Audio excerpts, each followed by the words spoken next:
होगा, है ना। तो इसलिए लाल कलर की लाइट का डेविएशन कम होता है, वायलेट कलर की लाइट का डेविएशन ज्यादा होता है। तो होता कैसे, ध्यान से देखना। तो तुम इस फिगर को ध्यान से देखो सब। तो इंसिडेंट आपकी व्हाइट लाइट है, तो देखो ऊपर ही ऊपर आपकी रेड कलर की लाइट है। देखो सबसे कम डेविएशन किसका हुआ, लाल कलर की लाइट का। सबसे ज्यादा डेविएशन किसका हुआ, ध्यान से देखो, वायलेट कलर की लाइट का, है ना। तो याद है परसों मैंने तुम्हें फॉर्मूला डिराइव कराया था, डेविएशन होता है μ-1 इंटू एंगल ऑफ प्रिज्म, ये होता है डेविएशन। याद है डेविएशन का फॉर्मूला क्या आया था, डेविएशन का फॉर्मूला आया था refractive index -1 into angle of prism. तो यहां पे लिखो अपनी कॉपी में एंगुलर डिस्पर्जन लिखो, और इसका इसका डेफिनेशन है angular separation between extreme colour. Extreme मतलब विबग्योर में एक एक्सट्रीम तो वायलेट होता है, एक एक्सट्रीम रेड होता है। तो एंगुलर डिस्पर्शन क्या होता है, वायलेट का कितना डेविएशन हुआ माइनस रेड का कितना डेविएशन हुआ। तो तुम अगर वायलेट वाला फॉर्मूला पुट करोगे तो ये कितना आ जाएगा, μv-1 इंटू ए, और रेड के लिए फॉर्मूला पुट करोगे तो क्या आएगा, μr-1 इंटू है। यहाँ पे इसने रिफ्लेक्टिव इंडेक्स को म्यू से डिनोट कर रखा है, जनरली मैं एन से करता हूं, है ना, यहाँ पे म्यू से कर रखा है। तो अगर तुम इसमें से इसको घटाओगे तो आपका ये वाली चीज बचेगी, लिख लो अपनी कॉपी में। म्यू वी का मतलब है वायलेट कलर के लिए क्या रिफ्लेक्टिव इंडेक्स है, म्यू आर का मतलब है रेड कलर के लिए क्या रिफ्लेक्टिव इंडेक्स है, ए मतलब कौन सा एंगल है, ये वाला एंगल ऑफ प्रिज्म, ए कौन सा एंगल है, ये वाला। और याद रखना it depends on mu and angle of prism ए, लिख लो अपनी कॉपी में, लिख लो, इस डायग्राम को बना लो। वापस सुनना, अगर आप प्रिज्म पे व्हाइट कलर की लाइट को इंसिडेंट करते हो तो आपकी लाइट के 7 पार्ट हो जाते हैं। कौन से 7 पार्ट हो जाते हैं, violet, indigo blue, green, yellow, orange, red. लाल कलर की वेवलेंथ सबसे ज्यादा होती है, तो लाल कलर का डेविएशन सबसे कम है, क्योंकि refractive index inversely proportional to wavelength होता है। और जितना ज्यादा रिफ्रैक्टिव इंडेक्स होगा डेविएशन उतना ज्यादा होगा। तो देखो वायलेट का डेविएशन कितना ज्यादा है, रेड का डेविएशन कितना कम है। तो मान लो वायलेट का डेविएशन डेल वी है, रेड का आपका सिग्मा आर है, डेल आर है। तो आपका एंगुलर डिस्पर्शन क्या होगा, वायलेट का डेविएशन माइनस रेड का डेविएशन। तो फॉर्मूला क्या बना, mu V minus mu R into A. लिख लो अपनी कॉपी में इसको, लिख लो इसको अपनी कॉपी में, इंपॉर्टेंट है ये फॉर्मूला, लिख लो। और डायग्राम तुम्हें याद रखना है ना, डायग्राम क्या करना है आपको याद रखना है, ठीक है। फिर मैं तुम्हें एक क्वेश्चन दे रहा हूं, वो क्वेश्चन तुम्हें सॉल्व करना है। फिर मैं आपको एक क्वेश्चन दे रहा हूं, फिर क्वेश्चन आपको सॉल्व करना है, ठीक है। तो एक तो ये वाला फॉर्मूला तुम्हें याद रखना है, डेविएशन का फॉर्मूला क्या होता है, μ-1 into A, refractive index -1 into angle of prism, ठीक है। तो एक क्वेश्चन तुम सॉल्व करो। तो क्वेश्चन है ये लिख लिया सबने, ये लिख लो इसको लिख लो। फिर आप माइक्रोस्कोप या चालू करेंगे, आज सिंपल माइक्रोस्कोप करेंगे, आसान है, ठीक है। तो एक क्वेश्चन तुम सॉल्व करो, क्वेश्चन है ये, सपोज करो कि ये आपके पास कोई एक प्रिज्म है, मान लो ये वाला एंगल आपको दे रखा है 3 डिग्री, और मान लो कि आपकी कोई लाइट इस तरीके से इंसिडेंट है, इस तरीके से मान लो कि ये आपकी कोई ब्लू कलर की लाइट है, और मान लो ब्लू कलर की लाइट के लिए आपका रिफ्लेक्टिव इंडेक्स है 1.8। तो आपको बताना है कि ये लाइट का डेविएशन कितना होगा, फाइंड डेविएशन ऑफ लाइट। आपको, ये ब्लू कलर की है, ब्लू कलर के 7 टुकड़े नहीं हो सकते, व्हाइट होती तो 7 टुकड़े होते, तो ब्लू है, इसका कोई टुकड़ा नहीं होगा, ब्लू आई तो ब्लू जाएगी। तो आपको बताना है, देखो एंगल छोटा है, तो आपको बताना है कि इस ब्लू कलर की लाइट का कितना डेविएशन होगा। सोचो क्या आएगा इसका आंसर। मैं तुम्हें डेविएशन का फॉर्मूला बता रखा है, डेविएशन होता है μ-1 इंटू ए। क्या आएगा इसका आंसर देखो, तो ये कितना आ जाएगा 1.8 -1, और एंगल ऑफ प्रिज्म कितना है 3 डिग्री, तो ये कितना आ जाएगा 0.8 इंटू 3 डिग्री। देखो कितना आ जाएगा, ये सॉल्व करो, यह आ जाएगा तुम्हारा 8 3 जा 2.4 डिग्री, इतना आपका डेविएशन होगा। मतलब आपकी लाइट जब बाहर जाएगी तो उसका डेविएशन कितना होगा, 2.4 डिग्री। तो इस तरीके से हम लोग इस फॉर्मूले को यूज करते हैं। आपको किस डेविएशन के लिए किसकी जरूरत पड़ती है, रिफ्रैक्टिव इंडेक्स की और एंगल ऑफ प्रिज्म की जरूरत पड़ती है। लिख लो, कोई डाउट है इसमें तो पूछो।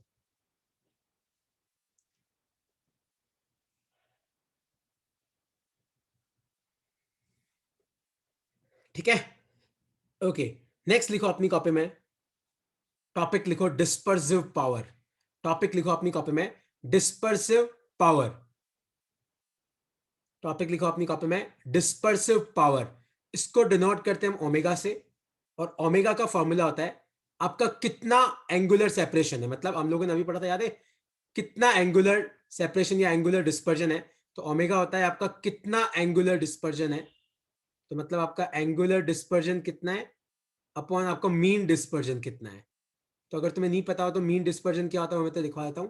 तो एंगुलर डिस्पर्जन तो अपन ने पढ़ा sigma V minus sigma R, और मीन मतलब आपका वायलेट का कितना हुआ, मीन मतलब खाली वायलेट का कितना हुआ, ऊपर sigma V minus sigma R, तुम सारी वैल्यू पुट करोगे तो ये क्या बचेगा, mu V minus mu R upon mu Y minus one. और अगर क्वेश्चन में तुम्हें म्यू वाई नहीं दे रखा है तो आप वाइल येलो मतलब वाई का मतलब है येलो लाइट, वी का मतलब वायलेट, रेड का मतलब रेड लाइट। तो अगर आपको मान लो क्वेश्चन में वायलेट का रिफ्लेक्टिव इंडेक्स दे रखा है, रेड का दे रखा है, और तुम्हें वायलेट का नहीं मिल रहा है, येलो का नहीं मिल रहा है, तो येलो का तुम निकाल सकते हो। तो येलो का क्या हो जाएगा, mu V plus mu R upon two. देखो अगर येलो का दे रखा है तो वही यूज करना, लेकिन अगर नहीं दे रखा है तो तुम ये फॉर्मूला यूज कर सकते हो। तो डिस्पर्सिव पावर का फॉर्मूला क्या है, angular dispersion upon mean dispersion. Angular मतलब वायलेट का कितना हुआ माइनस रेड का कितना हुआ अपॉन येलो का कितना हुआ, है ना। तो आप देखना ऊपर ए तो कट जाएगा, क्योंकि इसका फॉर्मूला क्या होता है म्यू माइनस वन इंटू ए, तो एंगुलर प्रिज्म तो कट जाएगा, तो आपका ओमेगा कितना बचेगा, angular dispersion upon mean dispersion. तो ये आपका फॉर्मूला है, बहुत इंपॉर्टेंट फॉर्मूला है, लिख लो इसको अपनी कॉपी में। मैं अभी भी बोल रहा हूं, कई बार है ना एमसीक्यू में गलती होती है, कई बार के बच्चे क्या करते हैं, इसको एज्यूम करते हैं कि यही होगा, नहीं। अगर आपको ये दे रखा है, या फिर मान लो आपको कि रिलेशन दे रखा है ना, जैसे मैं आपको तो तुम्हें एक रिलेशन वाला क्वेश्चन भी कराऊंगा, अगर रिलेशन दे रखा है तो निकालना उस रिलेशन से, अगर कुछ नहीं दे रखा है तो फिर आप एवरेज ले लेना, कुछ भी नहीं दे रखा है तो वायलेट और रेड के रिफ्लेक्टिव इंडेक्स का एवरेज लेके येलो का निकाल लेना, क्योंकि येलो आपका बीच में पड़ता है ना, VIBGYOR, तो आपका येलो कहां पड़ता है, बीच में पड़ता है, तो आप ऐसे ना निकाल सकते हो एवरेज लेके, ठीक है। तो ये आपका डिस्पर्सिव पावर है। तो डिस्पर्सिव पावर का मतलब है कि आपका जो प्रिज्म है वो लाइट को किस एंगल तक, किस हद तक लाइट को डिस्पर्स कर सकता है, डिस्पर्स मतलब तोड़ सकता है, दूर दूर कर सकता है, ठीक है। तो एक क्वेश्चन तुम सॉल्व करो, क्वेश्चन है ये, इसको लिख लो अपनी कॉपी में। हाँ ये याद रखे ना कि डिस्पर्सिव पावर के फॉर्मूले में एंगल नहीं आता, इट डजंट डिपेंड ऑन, कोई तुम्हें पूछे कि डिस्पर्सिव पावर किस पे डिपेंड नहीं करता, तो it doesn't depend on angle of prism ए। तो आपका एंगल चाहे ज्यादा हो चाहे आपका एंगल कम हो, आपका डिस्पर्सिव पावर को एंगल ऑफ प्रिज्म से कोई मतलब नहीं है ना। इसको किससे मतलब है, खाली इन तीनों लाइट के रिफ्रैक्टिव इंडेक्स से मतलब है,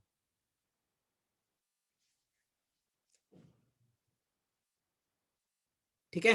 तो एक क्वेश्चन तुम सॉल्व करो, क्वेश्चन है ये, सपोज करो कि ये कोई प्रिज्म है, मान लो कि ये कोई प्रिज्म है, और मान लो इस प्रिज्म का एंगल ऑफ प्रिज्म आपको दे रखा है 10 डिग्री, और मान लो कि यहां पे एक व्हाइट कलर की लाइट आ रही है, और आपको मैंने दे रखा है कि refractive index for violet light है आपका मान लो 2.2, refractive index for red light है आपका मान लो 1.6। तो आपको बताना है कि इस प्रिज्म का डिस्पर्सिव पावर कितना होगा, ट्राई करो कितना आएगा। वायलेट के लिए आपको रिफ्लेक्टिव इंडेक्स दे रखा है, रेड के लिए आपको दे रखा है, आपको इसका डिस्पर्सिव पावर निकालना है, और एंगल ऑफ प्रिज्म आपको 10 डिग्री दे रखा है, और ये अगर तुम भूल गए हो तो ये फॉर्मूला है ना। या तो आप ये वाला फॉर्मूला यूज करो angular dispersion upon mean dispersion, या फिर अपने को ये फॉर्मूला यूज करना है, कौन सा, mu V minus mu R upon mu Y minus one, ठीक है। इसे चेक करो क्या आएगा इसका डिस्पर्सिव पावर, सब जल्दी सॉल्व करो।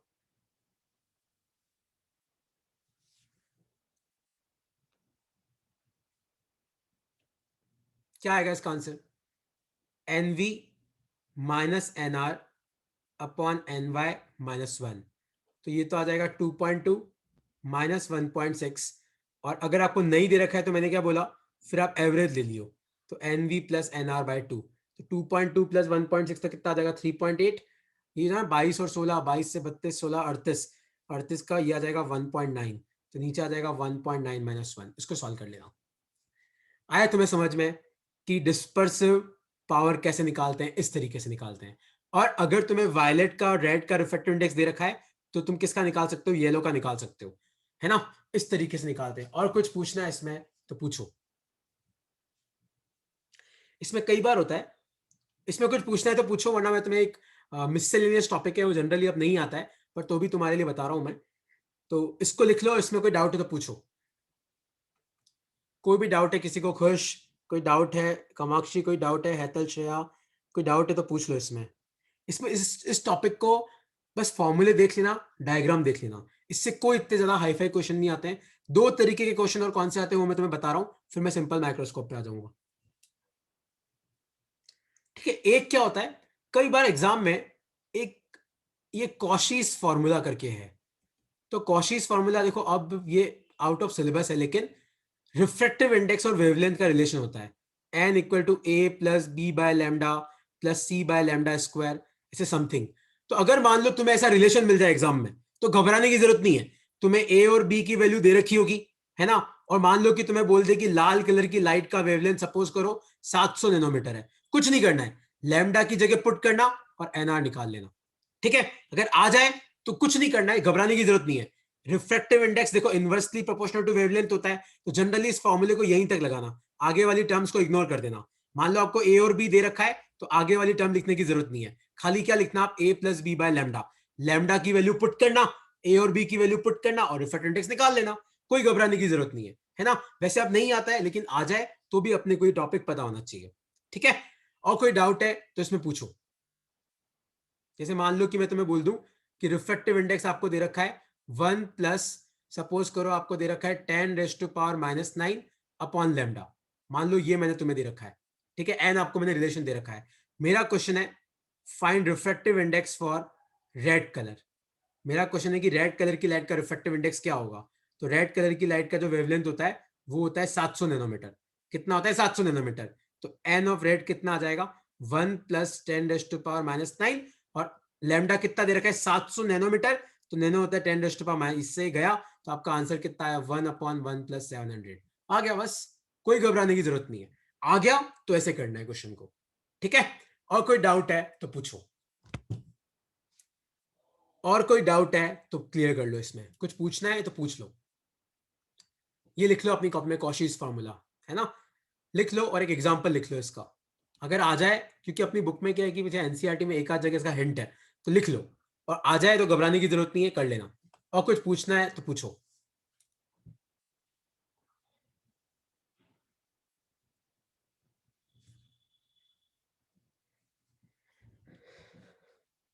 ठीक है, कोई डाउट है इसमें? देखो ऐसा आ जाए, सिंपल मैथमेटिक्स है। अच्छा, एक के ना क्वेश्चन आते हैं कई बार एग्जाम में, कि मान लो कि ये कोई प्रिज्म है, और मान लो कि इस प्रिज्म में आपकी व्हाइट कलर की लाइट जा रही है। कौन सी कलर की लाइट जा रही है? व्हाइट कलर की। मान लो यहां का एंगल ऑफ प्रिज्म है ए, और मान लो कि इस प्रिज्म का वायलेट के लिए रिफ्रैक्टिव इंडेक्स है म्यू वी, रेड के लिए रिफ्रैक्टिव इंडेक्स है म्यू आर। पर मैं ये चाहता हूं कि एक बार लाइट के 7 टुकड़े हो जाएंगे, ये बात तो पक्की है, लाइट के 7 टुकड़े हो जाएंगे। अगर मैं इस प्रिज्म के आगे एक उल्टा प्रिज्म रख दूं, है ना, अगर मैं इस प्रिज्म के आगे एक उल्टा प्रिज्म रख दूं, तो वो क्या कंडीशन होगी कि ये 7 टुकड़े जुड़ के वापस मान लो निकलते वक्त व्हाइट कलर की लाइट बन जाए।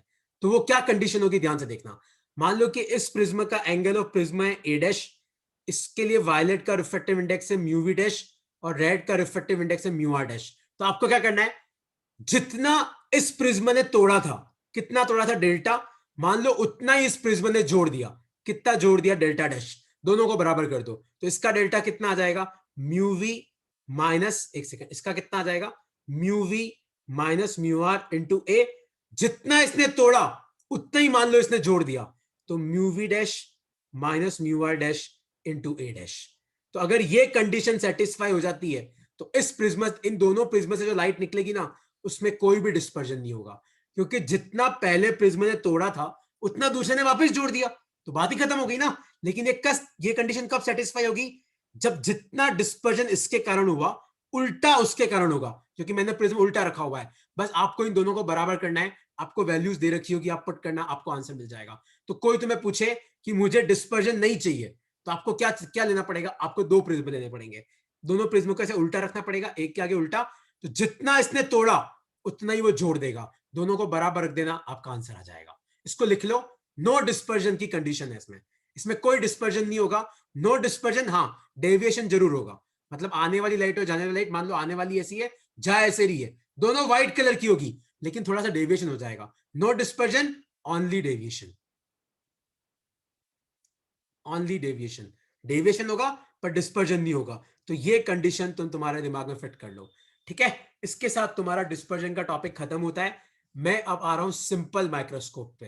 तो टॉपिक लिखना अपनी कॉपी में, सिंपल माइक्रोस्कोप। ज्यादा परेशान नहीं करूंगा मैं तुम्हें, आज 2 केस कराऊंगा, कल 2 केस, ठीक है, और कल टेलीस्कोप कराऊंगा फिर।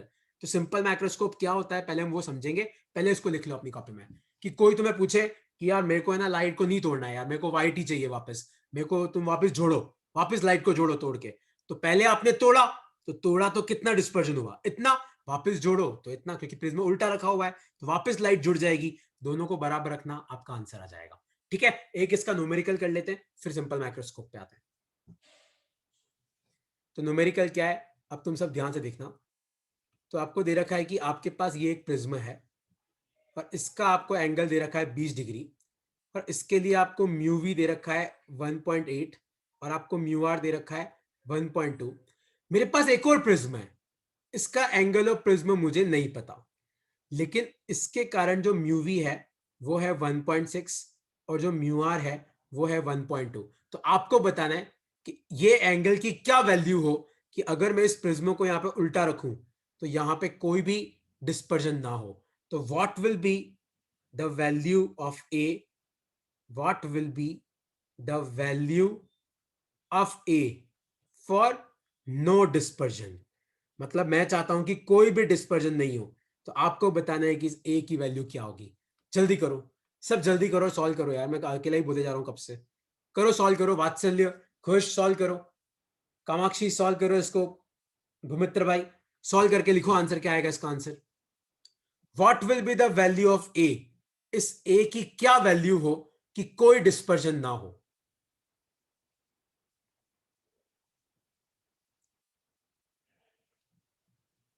क्या आएगा इसका आंसर, सोचो। तो पहला जितना तोड़ेगा दूसरा उतना ही जोड़ेगा, मतलब पहले का जितना एंगुलर डिस्पर्जन है दूसरे का भी उतना, क्योंकि जितना ये तोड़ेगा उतना ही वापस वो ज्वाइन कर देगा। तो क्या फॉर्मूला आ जाएगा, mu V minus mu R into 20 degree equal to mu दूसरे वाले का, like mu dash V minus mu dash R, और उसका एंगल अपन ने ए लिया है। अपने पास सारी वैल्यू है, 1.8, 1.2, 1.6, 1.2, बस आपको ए मिल जाएगा, ठीक है। तुम्हें समझ में आया ऐसे क्वेश्चन की नहीं समझ में आया? बहुत आसान क्वेश्चंस होते हैं ये, इसमें घबराने की कोई जरूरत नहीं है, ठीक है। लिख लो इसको, वैसे तो ये नोट्स भेज दूंगा मैं तुम्हें। अच्छा अब सुनो मेरी बात, अब हम आते हैं एक इंपॉर्टेंट टॉपिक पे। वो टॉपिक है सिंपल माइक्रोस्कोप। तुम सब लोगों ने लाइफ में माइक्रोस्कोप देखा होगा, सबने देखा है। अगर माइक्रोस्कोप नहीं भी देखा हो तो सबने लाइफ में कभी ना कभी मैग्नीफाइंग ग्लास देखी होगी, या कॉन्वेक्स लेंस तो देखा होगा। तुम कभी भी कॉन्वेक्स लेंस को या किसी भी लेंस को किसी ऑब्जेक्ट के पास में से मूव करना, तो आपको ऑब्जेक्ट बड़ा होते हुए दिखेगा। तो सिंपल माइक्रोस्कोप में याद रखना हम कौन सा लेंस यूज करते हैं, हम यूज करते हैं कॉन्वेक्स लेंस। कौन सा यूज करते हैं, convex lens, single, only one lens. Simple microscope में सिर्फ कितना लेंस यूज करते हैं, हम एक लेंस यूज करते हैं, ओनली वन लेंस। कौन सा होता है वो, कॉन्वेक्स लेंस। कौन सा होता है वो, कॉन्वेक्स लेंस होता है, ठीक है।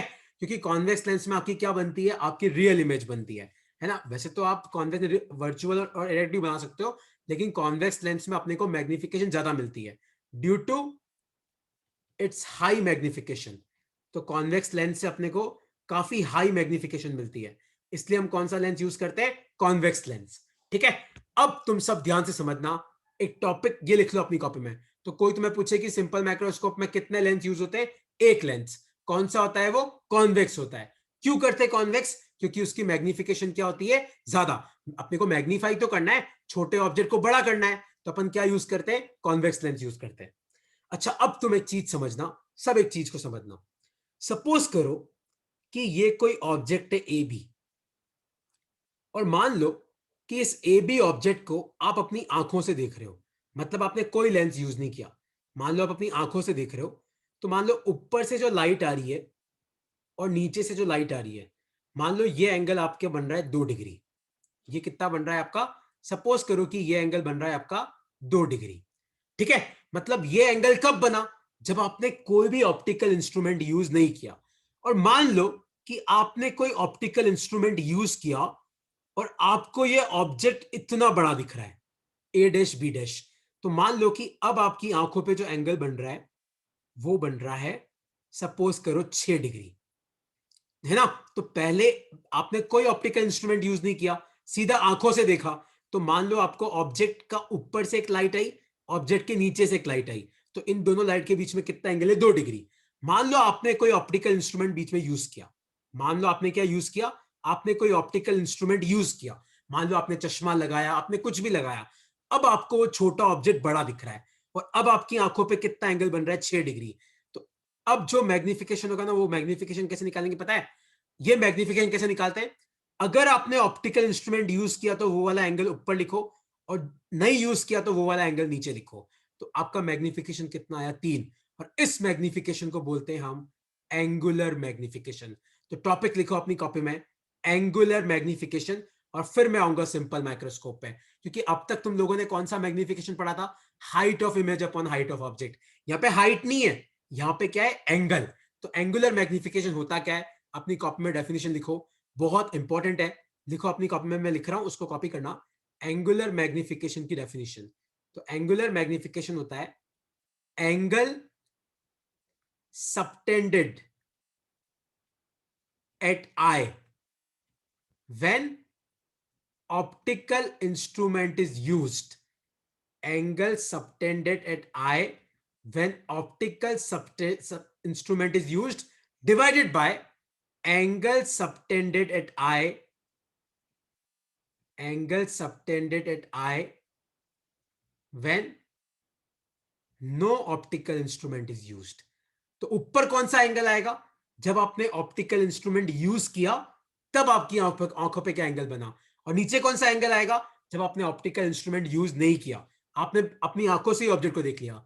Angle subtended eye when no optical instrument, when no optical instrument is used. तो जनरली इसको हम अल्फा बोलते हैं, इसको हम बीटा बोलते हैं। तो एंगुलर मैग्निफिकेशन किसका रेशो है, याद रखना, एंगल का रेशो है। तो एंगुलर मैग्निफिकेशन क्या होता है, angle subtended at I when optical instrument is used. जब आपने ऑप्टिकल इंस्ट्रूमेंट यूज किया तो अल्फा, जब आपने यूज नहीं किया तो क्या आएगा, बीटा। तो जनरली आपका एंगुलर मैग्निफिकेशन क्या होता है, अल्फा बाय बीटा। यह हाइट का रेशो नहीं होता है, ये किसका रेशो होता है, एंगल का रेशो होता है। इसको लिख लो अपनी कॉपी में, लिख लो अपनी कॉपी में, ठीक है। तो एंगुलर मैग्निफिकेशन का जनरल फॉर्मूला क्या होता है, अल्फा बाय बीटा। अल्फा मतलब जब आपने ऑप्टिकल इंस्ट्रूमेंट यूज किया तब क्या एंगल है, बीटा मतलब जब आपने यूज नहीं किया तब क्या एंगल है।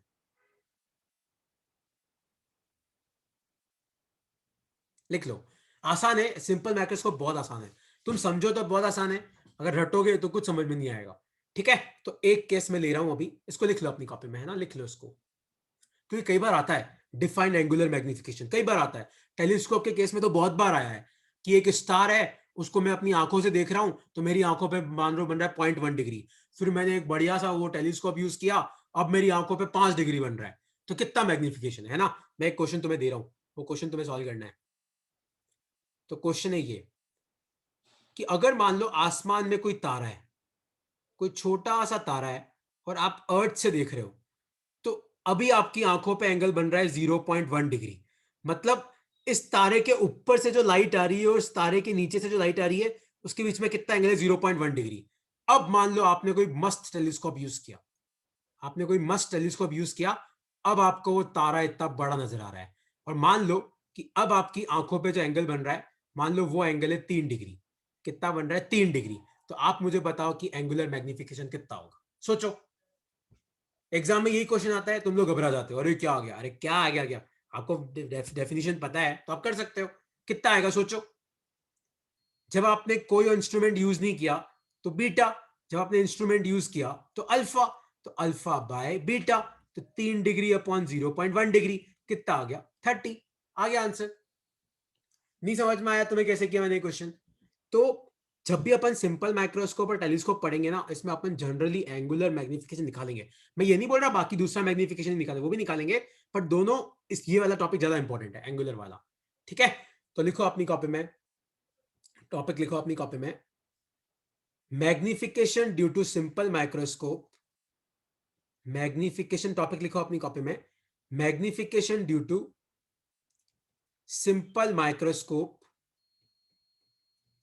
when image is formed at infinity, when image is formed at infinity, और इसको बोलते हैं रिलैक्स्ड आई। पता है अगर तुम्हें ना आसमान की तरफ देखते हो या दूर पहाड़ियों की तरफ देखते हो तो अपनी आंखें पता है एकदम रिलैक्स होती है, क्योंकि अगर आपकी लाइट इंफिनिटी से आती है ना तो उस वक्त अपनी आंखों को रिलैक्स्ड आई कहा जाता है। अगर वही ऑब्जेक्ट अपनी आंखों के पास हो तो अपनी आंखें स्ट्रेच होती है। तो कोई तुम्हें पूछे कि रिलैक्स्ड आई का मतलब क्या है कि आपकी इमेज कहां पे बन रही है, लाइक आपका इमेज कहां बन रहा है, इंफिनिटी पे। तो अब तुम ध्यान से सुनना, टॉपिक लिखो, magnification due to simple microscope when image is formed at infinity. अब समझना इसको, सब समझना मेरे साथ साथ। तो सपोज करो कि कोई h हाइट का ऑब्जेक्ट है, कितना हाइट का, h हाइट का ऑब्जेक्ट है, और मैं कोई ऑप्टिकल इंस्ट्रूमेंट यूज नहीं कर रहा हूं। तो तुम लोगों ने 10th क्लास में भी पढ़ा होगा कि अगर आपको किसी चीज को अच्छे से देखना है तो उसको कहां पे रखना पड़ता है, अपने को नियर पॉइंट पर रखना पड़ता है। नियर पॉइंट मतलब डी, और डी कितना होता है, डी होता है आपका 25 सेंटीमीटर, याद है। तो अगर आपने कोई इंस्ट्रूमेंट यूज नहीं किया तो अपनी आंखों पे कितना एंगल बनता है, बीटा। तो आप मुझे बताओ tan बीटा कितना होगा, tan beta will be h/d। और अगर आपका एंगल बहुत छोटा होता है तो अपन tan बीटा को क्या लिख सकते हैं, बीटा। ये कौन सा एंगल है, जब आपने कोई भी ऑप्टिकल इंस्ट्रूमेंट यूज नहीं किया, आपने अपनी आंखों से देखा, ठीक है। अब अपन क्या करते हैं, अपन एक कॉन्वेक्स लेंस लेते हैं और इस ऑब्जेक्ट को कहां पे रखते हैं, फोकस पे रखते हैं। कहां रखते हैं, फोकस पे रखते हैं, वही सेम h हाइट का। तो इमेज कहां पे बनेगी, देखो पैरेलल, कहां से पास करेगा, फोकस से, एक आपका ऑप्टिकल सेंटर से, इमेज कहां बनेगी, इंफिनिटी पे। अब अगर आप अपनी आंखों को इस लेंस के पास रखोगे, मान लो अब अपनी आंखों को आप इस लेंस के पास रखोगे, तो अब आपका एंगल कितना बनेगा, अल्फा। तो आप मुझे बताओ tan अल्फा कितना होगा, परपेंडिकुलर तो वही h, अब बेस कितना है f, और इसको अपन क्या लिखते हैं, अल्फा। तो आपका मैग्निफिकेशन कितना आएगा, अल्फा बाय बीटा। तो अल्फा कितना है, h/f, बीटा कितना है, h/d। तो आपका आंसर कितना आया, d/f। लिख लो अपनी कॉपी में, खत्म डेरिवेशन। और ये फॉर्मूला बहुत काम का है, बहुत काम का है, मैं तुम्हें कह रहा हूं। तो कोई तुम्हें पूछे कि मेरे पास एक सिंपल माइक्रोस्कोप है जिसमें 5 सेंटीमीटर के फोकल लेंथ वाला कॉन्वेक्स लेंस है, तो बताओ अगर मुझे इमेज इंफिनिटी पे चाहिए तो मैग्निफिकेशन कितना होगा। तो लिखो topic, magnification due to simple microscope when image is formed at infinity. तो अगर आपकी इमेज इंफिनिटी पे बन रही है तो बताओ आपके लेंस के कारण या सिंपल माइक्रोस्कोप के कारण कितना मैग्निफिकेशन होगा। तो कितना होगा, d/f। डी गिवन है, डी इज अ कांस्टेंट 25, सबके लिए 25 नहीं होता है पर 25 के आसपास होता है। एफ फोकल लेंथ, और दोनों सेंटीमीटर में लेना। लिख लो अपनी कॉपी में,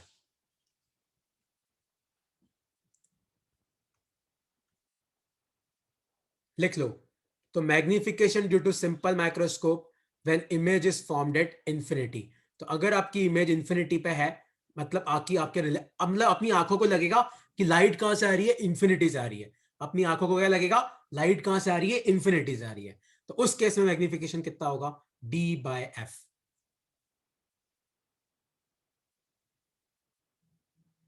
ठीक है, लिख लो इसको।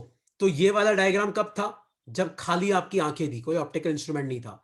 दूसरा वाला डायग्राम कब बनाया मैंने, जब मैंने ऑप्टिकल इंस्ट्रूमेंट यूज किया, मतलब मैंने क्या यूज किया, मैंने लेंस यूज किया।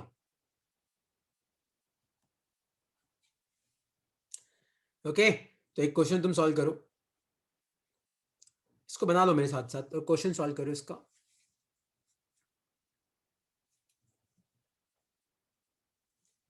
ठीक है, तो इसका क्वेश्चन है ये, what will be the magnification due to convex lens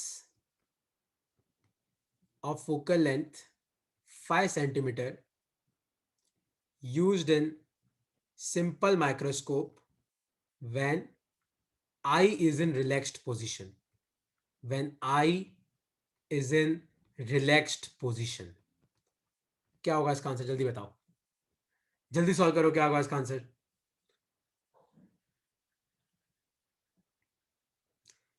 magnification निकालना है, कॉन्वेक्स लेंस का फोकल लेंथ 5 सेंटीमीटर है, किसमें यूज किया, सिंपल माइक्रोस्कोप में, और आई किया रिलैक्स पोजीशन में, तो क्या होगा मैग्निफिकेशन, D/F, तो 25/5 मतलब कितना आ जाएगा, 5। आया समझ में? अब कोई डाउट है इसमें तो पूछो। और इसी को यूनिट नहीं होती है, और ये एंगुलर मैग्निफिकेशन है। क्या है ये? Angular magnification. इसमें कोई डाउट है बेटा तो पूछो अब, है ना, क्योंकि सिंपल माइक्रोस्कोप के 3 पार्ट और है, एक सिंपल माइक्रोस्कोप का एक और पार्ट है, और फिर अपने पास एक और माइक्रोस्कोप है। डी फिक्स रहता है? डी फिक्स, अरे मतलब अपन सबका डी अलग अलग है, देख मेरा 10 हो सकता है, तेरा 15 हो सकता है, किसी का 35 भी हो सकता है। ये एवरेज है, मतलब एवरेज ह्यूमन का 25 होता है।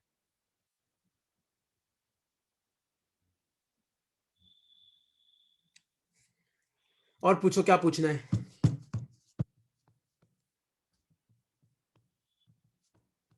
ठीक है, तो तुम्हें कोई डाउट नहीं, देखो रिकॉर्डिंग में तुम्हें भेज रहा हूँ, नोट्स में तुम्हें भेज रहा हूँ, और क्या बोलते हैं, आज की शीट में तुम्हें भेजूंगा। वो परसों जिसके भी प्रिज्म में डाउट थे मैं आज सॉल्व कर दूंगा, क्योंकि आज मैंने पढ़ाया ना, तो तुम देखना क्या पता तुम्हारा आंसर आ जाए उससे, तो अगर नहीं हो तो आज मैं तुम्हारे डाउट सॉल्व कर दूंगा। ठीक है, चलो ओके यार।